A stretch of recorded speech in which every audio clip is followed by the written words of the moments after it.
നമസ്കാരം. News trends ആരംഭിക്കുകയാണ്. കേരളത്തെ നടുക്കിയ വയനാട്ടിലെ 2 ഗ്രാമങ്ങളെ ഇല്ലാതാക്കിയ ഏറ്റവും വലിയ പ്രകൃതി ദുരന്തം. ഇപ്പോഴും മരിച്ചവരെക്കുറിച്ച്, കാണാതായവരെക്കുറിച്ചുള്ള വ്യക്തമായ ഒരു ചിത്രമില്ലാത്ത ഒരു ദുരന്തം. ആ ദുരന്തം എങ്ങനെ ഈ മുണ്ടക്കൈ ചൂരൽമല പ്രദേശത്തെ ബാധിച്ചു? ആ ദിവസത്തെ ഞെട്ടിപ്പിക്കുന്ന ദൃശ്യങ്ങളാണ് ഇപ്പോൾ ന്യൂസ് 18 പുറത്തുവിടുന്നത്. ഇത് ചൂരൽമലയിലെ ഒരു കടയിലെ CCTV ദൃശ്യങ്ങളാണ്.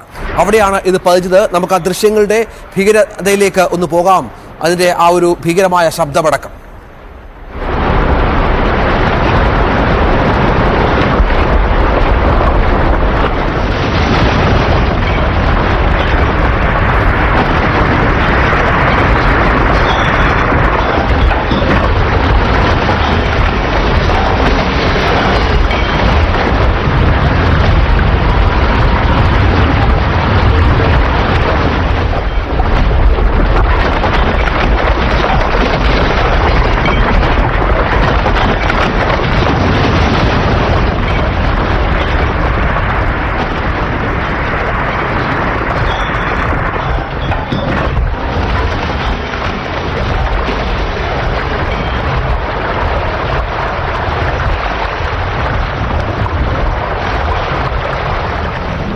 ശക്തമായ മഴയിൽ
വയനാട് ചൂരൽമല മുണ്ടക്കൈ മേഖലയിലുണ്ടായ അതിശക്തമായ ഉരുൾപൊട്ടൽ.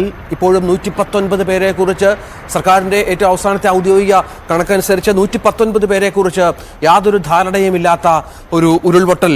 ഇതുമായി ബന്ധപ്പെട്ട CCTV ദൃശ്യങ്ങളാണ് ഇപ്പോൾ പുറത്തു വന്നിരിക്കുന്നത്. എത്രത്തോളം ശക്തമാണ് ആ ഒഴുക്ക്? എങ്ങനെയാണ് ഒരു പ്രദേശത്തെ മുഴുവൻ നശിപ്പിച്ചത്? ഒരു കടയിലേക്ക് വെള്ളം ഇരച്ചുകയറി, പാറയും ചെളിയും വെള്ളവും അടക്കം ഇരച്ചുകയറി പോകുന്ന ദൃശ്യങ്ങളാണ് പ്രേക്ഷകർ കാണുന്നത്. ഇത് ആ ദുരന്തത്തിന്റെ വ്യാപ്തി എത്ര വലുതാണ് എന്നുകൂടി വ്യക്തമാക്കുന്ന ഒന്നാണ്. ഇങ്ങനെയാണ് നൂറുകണക്കിന് വീടുകളെ ഈ വെള്ളപ്പൊക്കം, ഈ ഉരുൾപൊട്ടൽ ബാധിച്ചത് എന്നുള്ളതാണ്. പുലർച്ചെ 2 മണിയോടുകൂടി ഉണ്ടായ ഈ ഉരുൾപൊട്ടലിന്റെ മഹാദൃശ്യങ്ങളാണ്. ഈ ദുരന്തത്തിന്റെ ഞെട്ടിപ്പിക്കുന്ന ഭയാനകമായ ദൃശ്യങ്ങളാണ്. നമുക്കറിയാം, വൈത്തിരി താലൂക്കിലെ വെള്ളേരിമല വില്ലേജ്, മേപ്പാടി തുടങ്ങിയ സ്ഥലങ്ങളിലാണ് ഉരുൾപൊട്ടിയത്. ഈ പുത്തുമലയ്ക്ക് ഈ അടുത്തുള്ള പ്രദേശം ഉണ്ടായിരുന്നു. ഇവിടത്തേക്ക് ഉള്ള പാലം പ്രധാനമായും ഒലിച്ചുപോയിരുന്നു. തുടർന്ന് ഉണ്ടായ ബെയിലി പാലത്തിന്റെ നിർമ്മാണമൊക്കെ നമ്മൾ കണ്ടതാണ്. നിരവധി പേർ മരണപ്പെട്ടു, നിരവധി ആളുകൾക്ക് പരിക്കേറ്റു. ഇപ്പോഴും ദുരിതാശ്വാസ ക്യാമ്പുകളിൽ കഴിയുന്ന നൂറുകണക്കിന് ആളുകളുണ്ട് എന്നുള്ളതാണ്. കേരളത്തിന്റെ വലിയ സഹായമൊക്കെ അങ്ങോട്ടേക്ക് പ്രവഹിച്ച ഒരു പ്രദേശം കൂടിയാണ് ഇത് എന്ന് മനസ്സിലാക്കണം. അതിന്റെ ഞെട്ടിപ്പിക്കുന്ന CCTV ദൃശ്യങ്ങളാണ് പ്രേക്ഷകർ കണ്ടുകൊണ്ടിരിക്കുന്നത്. നമുക്ക് എസ് വിനേഷ് കുമാറിലേക്ക് ഒന്ന് പോകണം. വിനേഷ് കുമാർ ആ പ്രദേശത്തുണ്ട്. ഈ ദൃശ്യങ്ങൾ ലഭിച്ച പ്രദേശത്ത് വിനേഷ് കുമാർ ഉണ്ട്. അവിടുത്തെ ഒരു മനസ്സിലാക്കുന്നത് ഒരു വ്യാപാര സ്ഥാപനത്തിന്റെ CCTVയിൽ നിന്നാണ് ഈ ദൃശ്യങ്ങൾ നമുക്ക് ലഭ്യമാകുന്നത്. വിനേഷ്, എത്ര ഭീതിജനകമാണ്, എത്ര ഭീകരമാണ്, എത്ര ഭയാനകമാണ് ഈ ദൃശ്യങ്ങൾ എന്ന് നമുക്ക് വ്യക്തമാകുന്നുണ്ട്. കാരണം ശക്തമായ വെള്ളപ്പാച്ചിൽ വരുന്നു. അത് സാധനങ്ങൾ ആ കടയൊട്ടാകെ ഒലിപ്പിച്ചുകൊണ്ട് പോകുന്ന ആ കാഴ്ചകൾ ഇതിൻ്റെ ഒരു ഭീകരാവസ്ഥ വ്യക്തമാക്കുന്നുണ്ട്. ഈ ദൃശ്യങ്ങൾ കാണുമ്പോൾ വീണ്ടും ഇതിൻ്റെ ഒരു വല്ലാത്ത അവസ്ഥ നമുക്ക് ബോധ്യപ്പെടുകയല്ലേ?